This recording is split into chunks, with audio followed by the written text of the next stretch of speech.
I would like to introduce the next presenter, Ted Walter. Ted Walter is the Executive Director of the International Center for 9/11 Justice. He holds a Master of Public Policy from the University of California, Berkeley. He served as the Director of Strategy and Development at Architects and Engineers for 9/11 Truth for 8 years. A little story about Ted. In 2017, I came across a brilliantly written summary of the best evidence and arguments for controlled demolition of the Twin Towers. It was called Beyond Misinformation. I bought 30 copies and I distributed them to friends and at random magazine racks at barbershops and dentist offices. That was Ted's work. I must also remind you that Ted produced and co-directed a must-see, remarkable feature documentary that contextualizes the 9/11 event in a way that I've never seen before. That movie is called Peace, War, and 9/11. Please welcome Ted Walter.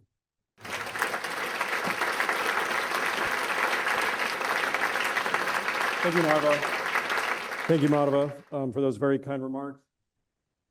Thank you all for your patience as we've dealt with these, both everybody in the room here and watching online. Thank you for your patience as we dealt with technical issues. Despite that, I think it's been an incredible night so far. And I will, try to do what I can to follow those guys, especially, remarkable stuff. I also want to say this presentation is going to be very technical. So if you don't understand it all right away, that's okay. Maybe come back and watch the video of the presentation, and also keep an eye out for a paper that we will be hopefully publishing, by the end of the year or early next year on all this. But let's see how much we can get across right now. So, see if this works. All right. I also want to say this subject matter is not in my area of expertise. I've been learning a lot over the last few months, so bear with me, but I think we're going to learn together here.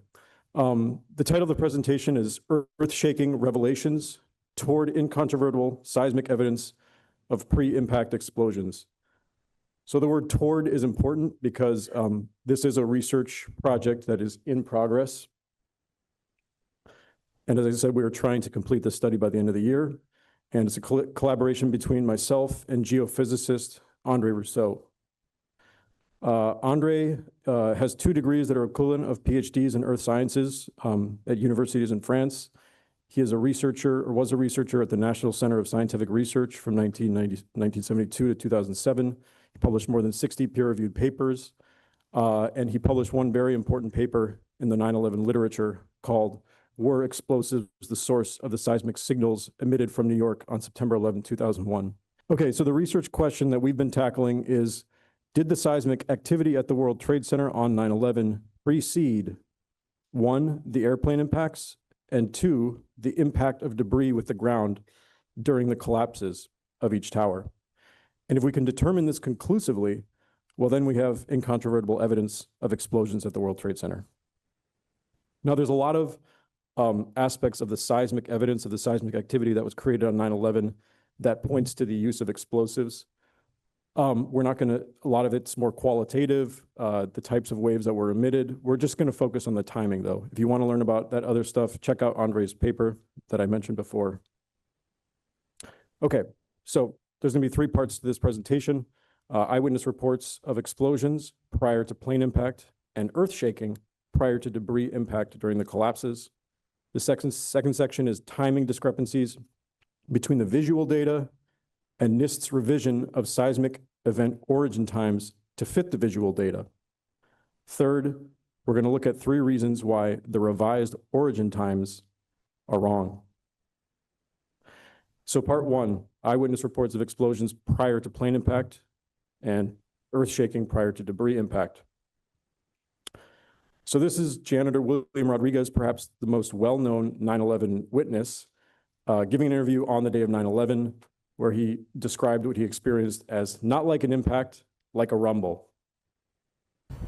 Well, which of the 2 buildings were you in? I work on building 1, the one that got hit the first time. Tell me what happened. I was on the basement, which is a support floor for the maintenance company, and we hear like a big rumble, not like an impact, like a rumble, like something like moving furniture on a massive way. And all of a sudden we hear another rumble, and a guy comes running into our office, and all his skin was off his body. Okay. Another video of William speaking a few years later. He's kind of clarified the story of what he witnessed in his mind. Let's hear what he has to say. He says, 2 different events separated by almost 7 seconds. So I was talking to the supervisor, and at 8:46 we hear boom! An explosion so hard that pushes us upwards in the air, upwards. And it came out from below us, from the mechanical room that was right below us. And it was so loud and so powerful that all the walls cracked, the false ceiling fell on top of us, the sprinkler system got activated, and everybody started screaming so loud because they didn't know what was going on. 6 to 7 seconds after, we hear, bah! The impact all the way on the top of the building of the plane. 2 different events separated by almost 7 seconds. Okay. Next, I'm going to play a speech or a talk by this man, Anthony Saltalamacchia, was William Rodriguez's supervisor on the day of 9/11. And we're just wondering how much what he witnessed corroborates what William Rodriguez witnessed.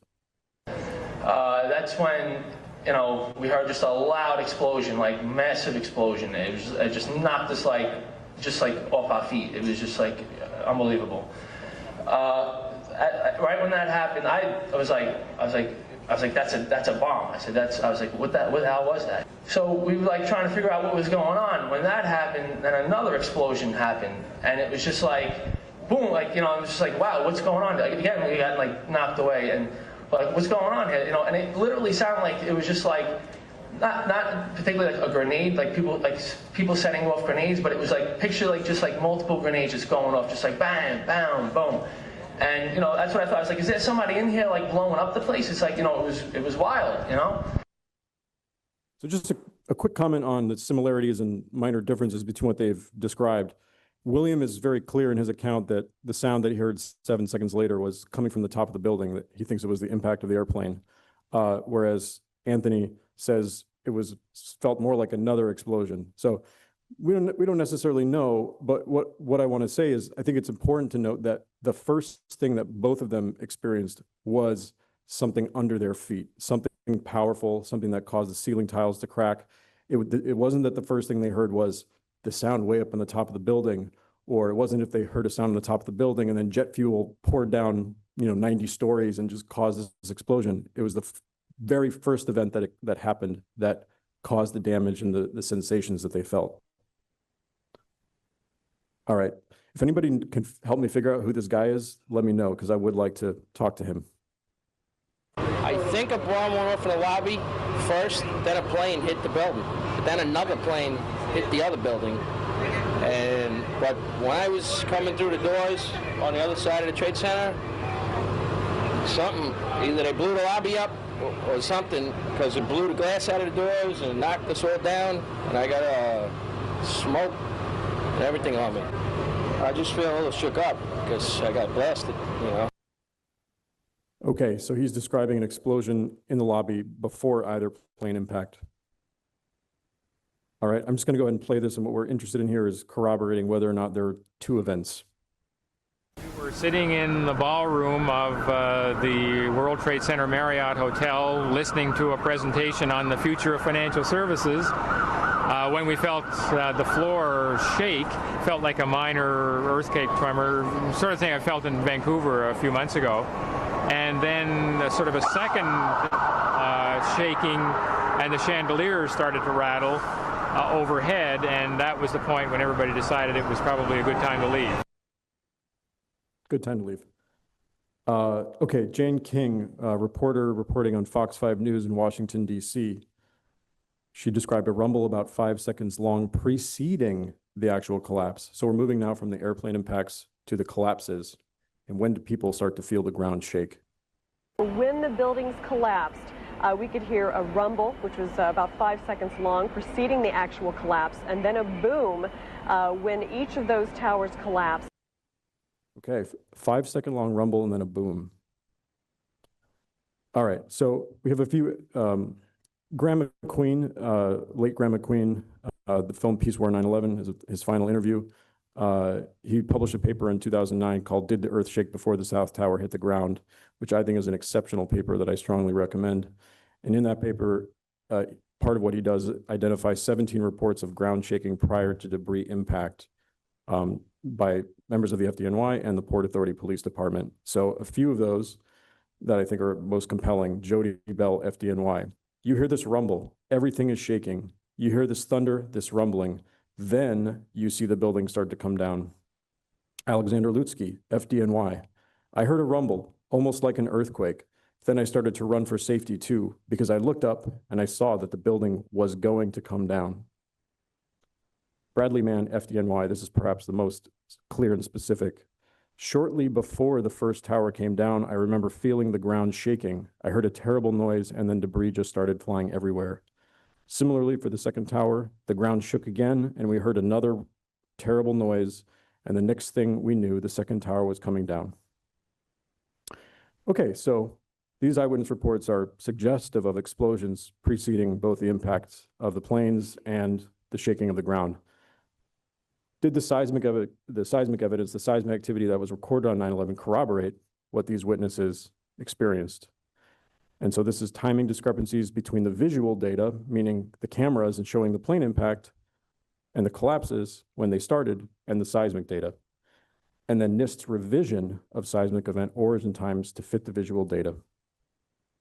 So Columbia University's Lamont Doherty Earth Observatory, based in Palisades, if you look at where it says PAL there in the white circle, the closest to the World Trade Center, that's their headquarters. They operated 34 seismic stations in the Mid-Atlantic and New England. Many stations picked up the seismic signals that were created on 9/11, but there were 6 in the immediate New York metropolitan area that did. And we're going to be focusing on 5 of those 6. Lamont Doherty was later contracted by NIST in 2004 and 2005, and actually wrote what became Appendix B of the World Trade Center 7 report, which was published in 2008.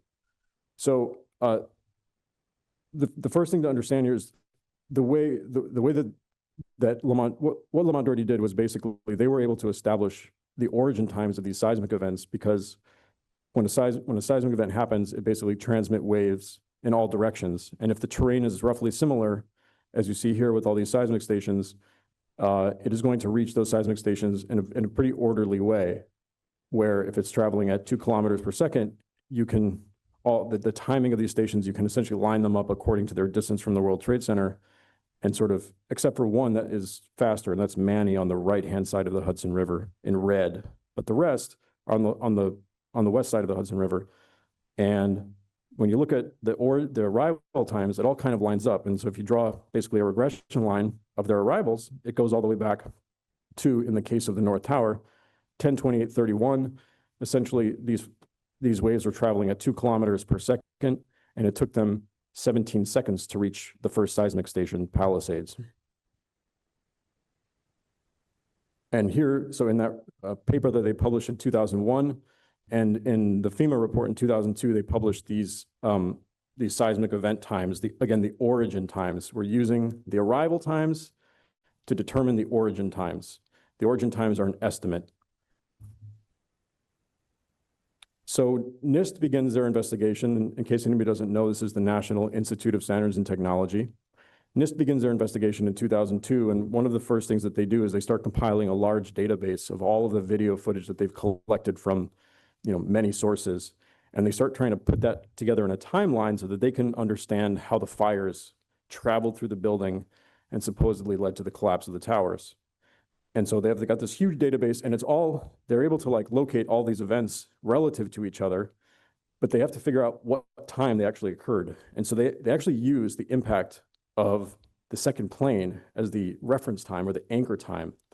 And they use Lamont Doherty's time, and I have it circled in. So what we have here on the left is the video evidence, which NIST analyzed, and the seismic evidence on the right, which Lamont Doherty analyzed. And NIST bases the entire timeline on the idea that there was that the impact of the second plane took place at 9:02:54, because that's when the seismic activity originated. As they look at the footage more, they actually realize that the time in blue, 9:02:59, is when the airplane actually hit the South Tower. And so that's 5 seconds, a whole 5 seconds later than the seismic activity. And so they kind of scratch their heads. And the first thing that they do is they move the times based on the video footage. They move the entire timeline forward 5 seconds. And when they do this, actually, I want to note that, first of all, they're doing this based on TV network footage, and that has timestamps on it, so it's pretty reliable. And also, when they moved it, the collapse of WTC2 starts at 9:58:59. That's the third row in purple. That's what we're looking at. And that actually matches up perfectly with my colleague Graham McQueen's analysis of when that tower started to collapse. So I think, and others who've studied this think, that those times in purple are pretty accurate, with the exception of the first one. I won't get into that, but there's essentially no video evidence of the first one. We don't have that. They just made that up. I won't get into trying to explain it. So they move those times forward, but obviously we have a big problem here. The impact time is 5 seconds later than the seismic time for the second plane impact, which is actually a long time. That does not make sense. And also when we look at, and so I put question marks around the ones in yellow because those are the seismic times that don't make sense. Also, we have only essentially 5 seconds. When you look at the collapse of WTC2 in the third row, we have only 5 seconds for the start of the collapse to supposedly the debris hitting the ground. And I think we all know that wouldn't be enough time.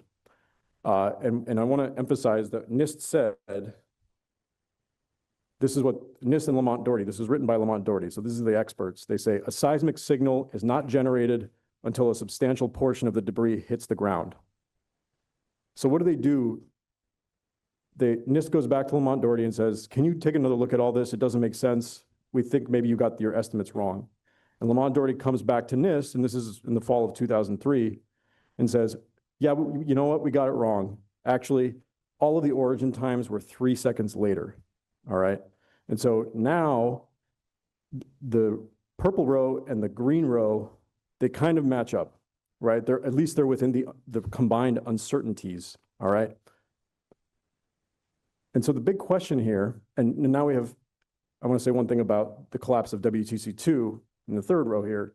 When you compare the purple and the green, now they're 8 seconds apart, and they say that 9:59:07 is when the seismic activity started.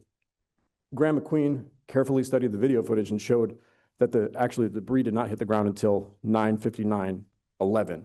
So that's still 4 seconds too early, but we're going to put that aside for now. So the big question here, okay, I want to just, this is the only explanation that they gave in 2005 when they published these revised times in the final report on the Twin Towers. These signals have subsequently been reanalyzed by Lamont Doherty, working under a contract from the NIST World Trade Center investigation. A reinterpretation of the types of seismic signals received resulted in slightly revised times for the major events. So that's all they told us. Fast forward to 2008, they released the report on Building 7, and there's an appendix, which was essentially the report that Lamont Doherty had prepared in 2005. And finally, we get the rationale for moving the origin times. The original origin times were estimated from Palisades records, assuming that large amplitude arrivals corresponded to signals that had traveled with a speed of 2 kilometers per second. So there's that magic number again, 2 kilometers per second. In the fall of 2003, origin times of the first 4 events were slightly revised based upon re-examination of the seismic data.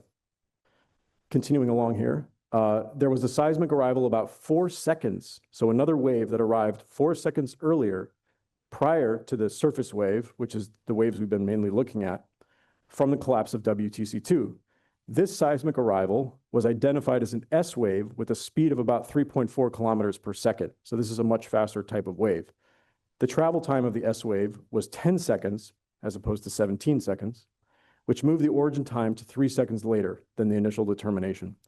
So the way that I like to represent what they did here, if you look at the top bracket, where it says original origin in red all the way to the RG wave arrival, that's 17 seconds, okay?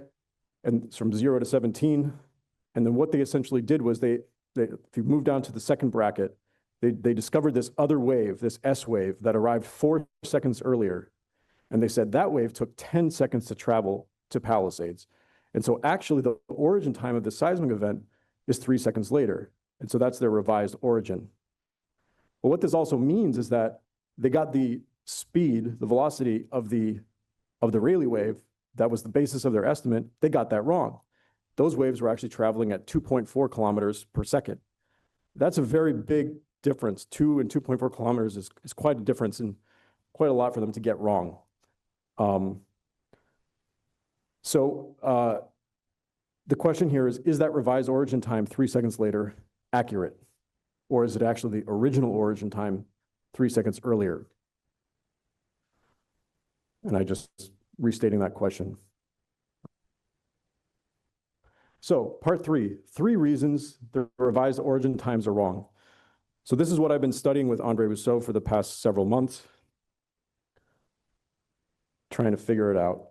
So first we had to go and get all the data, and there's a way to download data from basically any time you can download, and there's all different types of seismometers at all these different stations for all 4 events. So we have dozens and dozens of these seismograms. This is just giving you a little snapshot. Second plane impact and the WTC2 collapse. I'm going to give you maybe a 1-minute crash course on the 4 different types of seismic waves, because they're actually all relevant to this puzzle. So the P wave is a deep wave. It's a body wave that travels the fastest of the 4 types of waves, and it moves in like a rug pulling back and forth. It moves in the direction of that the wave is traveling in. I'm not going to get into how they're created, but you need a very powerful event at the surface of the Earth to actually create a P wave. Very, very powerful. S wave is the second fastest. That's also a body wave traveling deeper in the Earth. It's much slower than the P wave, but it's still faster than the other 2 waves. And that moves both basically perpendicular to the direction of the wave. So the wave is going in one direction, and the S wave is going left and right and up and down. The Rayleigh wave, which is the wave that we look at the most when it comes to like short distance kind of events like collapses or explosions or whatever, that one is actually the slowest wave. And that one moves in a sort of cyclical way. So what you get is that forward, backward motion and up, down, and no horizontal motion. And then the last wave, it's faster than the Rayleigh wave, but it's called a Love wave. And Love and Rayleigh are both named after real people who actually predicted these waves before they were discovered. And the Love wave, it's sideways, and it's, again, faster than the Rayleigh wave, but slower than the S wave. And it's only perpendicular to the direction of the wave. Okay, so these are the actual seismograms that NIST and Lamont Doherty referred to when they, as the basis, this S wave that arrived earlier. So when you see the biggest squiggles, that's the Rayleigh wave, that's the main wave that arrived. But they said 4 seconds earlier, another wave arrived. So that's what we have in the squares, is this other wave that they say is an S wave. And if you look at the top, I'm telling you right now that the answer is the Love wave. It is actually a Love wave, not an S wave, okay? So you can basically look at the nature of these waves. These are the 3 different components. One is north-south, one is east-west, and the last one is up and down. The Z is up and down. And so you can look at these 3 different waves, and you can actually turn the data in them in such a way. I mean, the horizontal data, so the first 2 that I showed you, these data, you can turn the data so that the north-south and east-west is actually in the exact direction of the wave. And when we look at that white line from World Trade Center to PAL, that's the direction of Palisades, that's the direction of the wave. And from that, you can actually determine how much of this energy is side to side and how much of it is longitudinal or radial in the direction of the wave. And what we see here is that most of the energy, far more energy, is side to side. And that basically tells us that this is a Love wave. We can also deduce that it's a Love wave because it's so close to the Rayleigh waves, and an S wave typically would show up a little earlier. And also just S waves have a much smaller amplitude, and these have a higher amplitude. So this is basically incontrovertible, and that's what we're trying to figure out is how incontrovertible is it? we think it's pretty incontrovertible that this is a love wave. And the reason why that's important is because the S wave travels faster, the love wave travels slower. And so if you actually accept that arrival at 13 seconds is a love wave, it actually matches up perfectly with the original origin time. It would take that wave 13 seconds to get to Palisades. So the reality here is that NIST and Lamont Doherty misidentified that as an S wave so that they could claim a later origin time. And then they basically said, we'll just assume that the Rayleigh waves actually traveled faster. They had some wiggle room with the Rayleigh waves, but they didn't have any wiggle room with the love wave. So they called it an S wave. Okay, the other reason why this revision doesn't make sense is there was a P wave that was created during the collapse of World Trade Center 1. Again, I said a P wave is requires a lot of impact in the ground. And it's pretty unlikely that the debris falling into World Trade Center would create P waves. The existence of a P wave itself is very indicative of an explosion, of a subterranean explosion. Nevertheless, just reminding you that the origin time for the North Tower collapse, it's circled there in the bottom right, was moved from 10/28/31 to 10/28/34. And so this P wave, which Andre identified in his paper back in 2012, this P wave arrived around 10/28/36. This was the data that he had available at the time. Now, 10/28/36 is actually not very much time after 10/28/34. In fact, it's a very small amount of time. And when we use the more precise data that we downloaded, we see that the arrival was probably around more like 10/28/35.6. So supposedly this wave traveled 34 kilometers in 1.6 seconds, if we are to believe that the origin time is 10/28/34. That would mean a speed of 21 kilometers per second, which is impossible. Okay, so, and we know that's a P wave because of the squealiness, the nature of it. And as you can see to the left of it, there's nothing going on. There's no disturbance until 10/28/35.6. So we know it's a P wave, and we know that that P wave could not have come from an event that occurred at 10/28/34. It had to be 10/28/31, and the speed of 7.4 kilometers per second actually makes perfect sense for a P wave. The last reason is that when we move the origin time of all the events, we get sort of out of whack, unrealistic Rayleigh speeds. Again, Rayleigh are the slowest ones. Those are the ones that Lamont Doherty used to generate their estimate. And we get a nice clean regression line of 2 kilometers per second when we assume 10/28/31. Now, here's another way to depict that.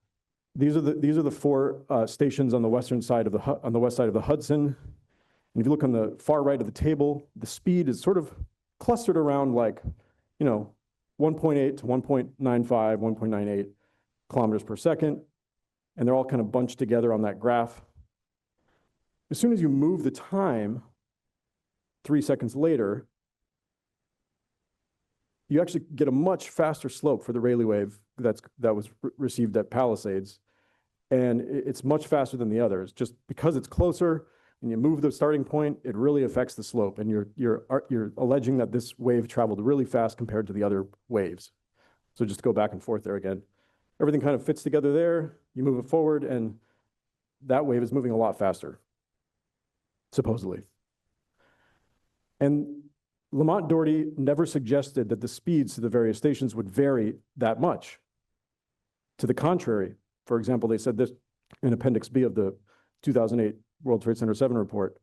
Seismic surface waves, mainly of the Rayleigh type, travel at about 2.4 kilometers per second between the World Trade Center site and stations in the region. So they're generalizing that speed to all of the stations. And the surface waves arrive first at Palisades, followed by the other stations. So there's no reason to think that it should travel that much faster to one station. Maybe a tiny bit, but not that much. We also actually have empirical evidence from the 1970s where they detonated explosions at quarries just north of Palisades. So those two yellow dots circled in yellow are quarries north of Palisades near the Hudson River. 5 minutes? All right. And the data shows that those waves traveled between 1.5 and 1.8 kilometers per second. And I put a little arrow there to point out the gray area where the waves are, that basically that Palisades is located on. It's actually, that's a different type of terrain that's a little more igneous rock as opposed to sedentary. But nonetheless, even though these waves are traveling through mostly igneous rock, they're still less than 2 kilometers per second. Okay, and if you keep that gray sliver in mind here, what I'm going to show you next, it's going to turn pink in the next. That pink sliver is that same sliver of igneous rock, basically along the edge of the Hudson, on the west side of the Hudson. And we can basically look at the path from World Trade Center site to Palisades and see that, well, some of it's on Manhattan, with what's called the Manhattan Prong, which it might travel a little bit faster. Some of it's on the Hudson River, where it's actually going to travel slower. And most of it's still on the Palisades sill, which is that pink area. So really, there's no reason to expect that this path would somehow, substantially increase the velocity of the wave and we get up to 2.4 kilometers per second. We really should be looking at something around 2 kilometers. So, and when you accept that it's 2 kilometers per second, it fits all the data.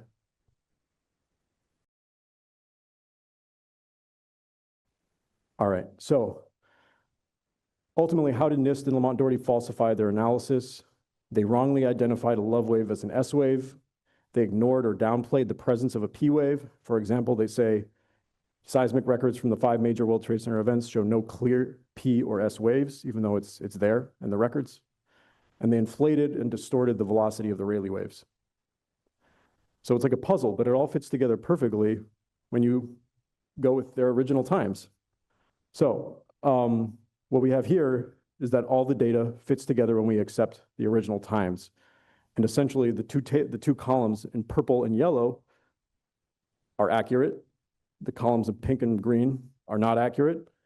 And we have a big problem. The seismic activity is preceding the plane impact and is preceding the debris hitting the ground during the collapses.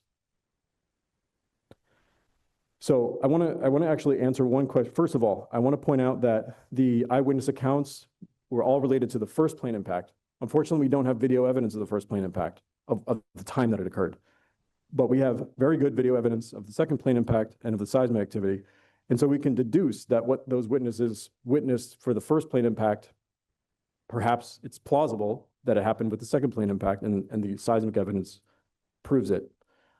Secondly, when you look at, you might be wondering, why does, for the second tower, so the third row, why does the collapse of WTC2, why does it take 5 seconds? Why does it start at 9:58:59 and the seismic activity started at 9:59:04? I thought they were talking about the shaking starting earlier than the collapse. Why is it 5 seconds later? So Graham McQueen, in his paper that I recommend highly, basically looked at the movement of a camera near the World Trade Center as it started to come down. And he actually measured the shaking of this camera. And what he found was that the camera started to shake 3 seconds before the start of the collapse, consistent with what the eyewitnesses reported, right? And then the collapse starts, and then at 9:59:04, which is I've circled, the shaking gets bigger. And so when that shaking gets bigger at 9:59:04 is when that seismic activity, that seismic wave was generated that was strong enough to travel 34 kilometers and beyond. And then lastly, the debris actually hits the ground at 9:59:11. And Graham studied this frame by frame, the soonest debris to hit the ground. So that's probably what really happened. Graham already figured it out for us in 2012. So that's it. I just want to thank the people that helped with this study, that are still helping. Sandra Laratonda for French-English interpretation, because Andre speaks English, I speak French, but it's easier when Sandra's there. So Michael Cobbs, who did the seismogram visualizations, and my colleague, Dr. Pierce Robinson, for his feedback and input. And lastly, in memory of the late Dr. Graham McQueen. So thank you.